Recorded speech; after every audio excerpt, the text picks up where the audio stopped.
Good morning, y'all. Today we'll be answering 14 questions on communication and technology discussion.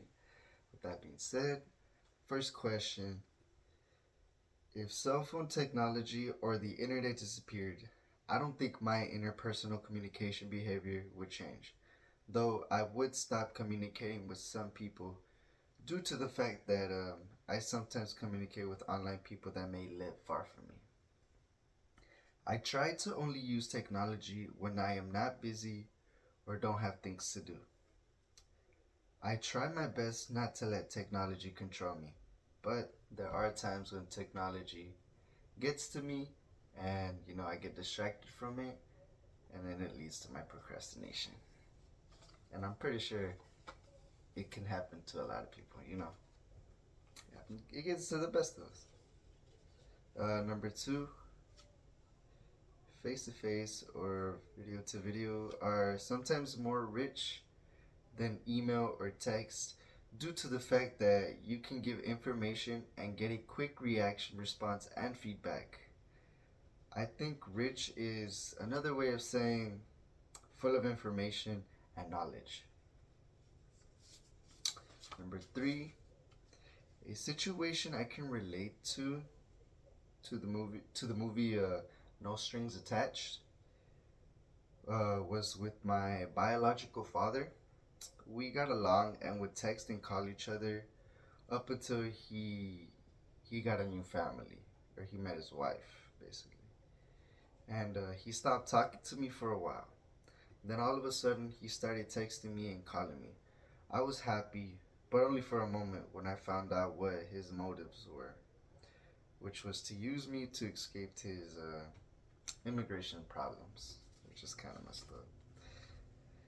It probably would have been better if we talked it out face to face or video called.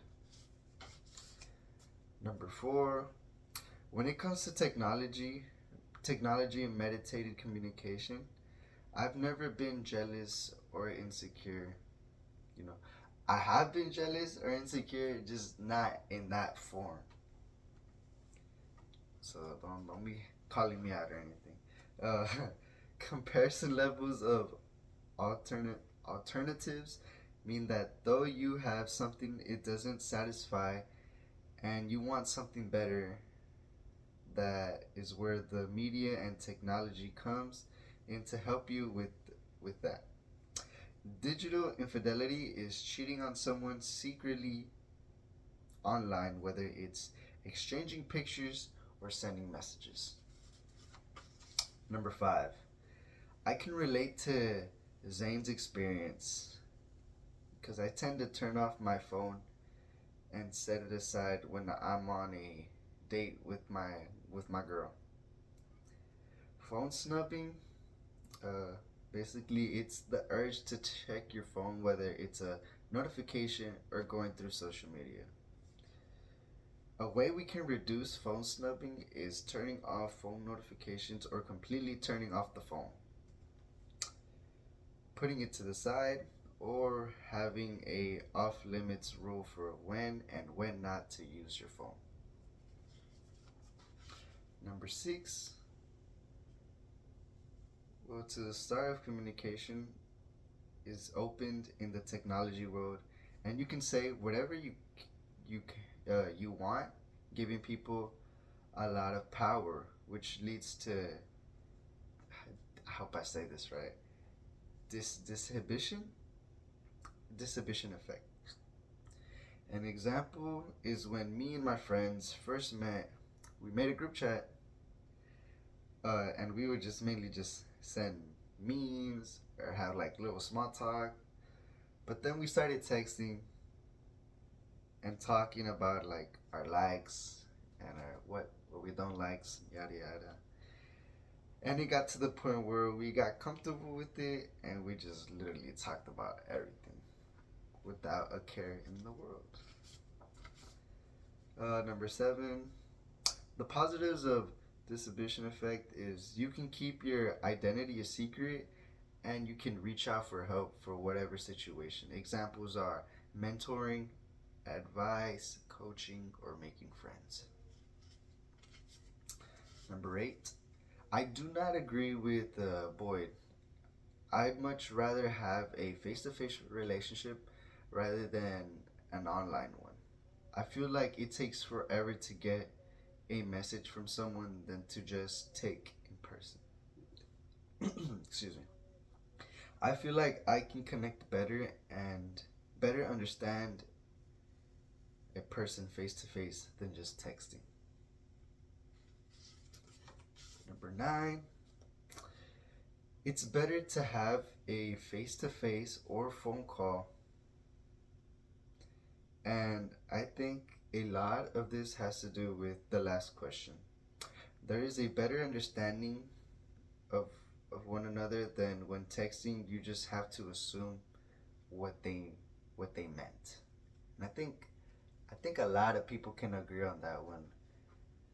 Like people would rather prefer to call, not even that, just like talk face to face, than text each other in messages, because then people might misunderstand each other, and it can lead to problems. Number 10, post cyber disclosure panic is basically when you post or say something online and second guess yourself, regret, and begin to panic.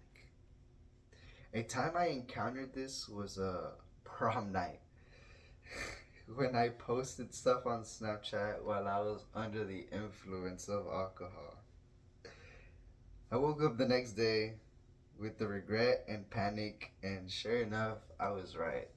Everybody saw what I posted, or the things that I posted, and I regretted it.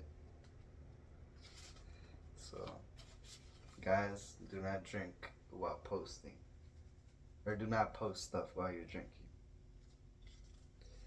Um, Number 11, three helpful ways to use communication technology more effectively is to send positive feedback when receiving messages, use quotes and gifs to motivate others, especially at work, and make a get together event with colleagues to get to know each other, and create better communication bubbles. Number 12, the cell phone etiquette that I appreciate the most is putting your cell phone in the center of the table to show others that you care about y'all's communication and time with them. Another is turning off notifications. So when you are trying to have a conversation, you won't have to hear a buzz from your phone and not be distracted or get distracted. 13. Three helpful guidelines you can use for navigating social media don't don't get negativity in media, or don't be negative in media. There's no reason to be rude or make fun of someone. Instead, compliment or befriend someone. Be cautious when buying stuff online, especially from places like Facebook, TikTok, or Insta. Not everything is what it seems. And lastly, be careful with who you talk to lately, because not everybody is who they say on social media. And they can easily just, grab somebody's picture and whatnot. Uh, because lately there has been a lot of scammers that pretend to be someone that is not, and ask for help or for your personal information, and may possibly scam. After what Monica describes, this guy could be a weirdo or a stalker, and is smart, and was smart that she told him to meet face to face at the end at the school for more safety and for her safety. A time something similar happened. This happened to me was when I was trying to buy something from a random person online. But they were being really weird about it, and they were asking random random questions like, "Hey, what's your age? What's your ethnicity? What's your name?" And they even wanted a picture of me. So I just ignored the person and didn't even buy the product. As for the guy who was talking to the girl, I think a better way he could have came up to her and talked to her was I think he should have said what he did say, but instead of asking for her number, I think he should have asked instead for what's it called? What was it? What was it? What was it? Crap, crap, crap. Oh, he should have asked for a blind date at the school so she could have felt more safe. And yeah, those are all my 14 questions. Thank you very much. Y'all have a good rest of y'all's day.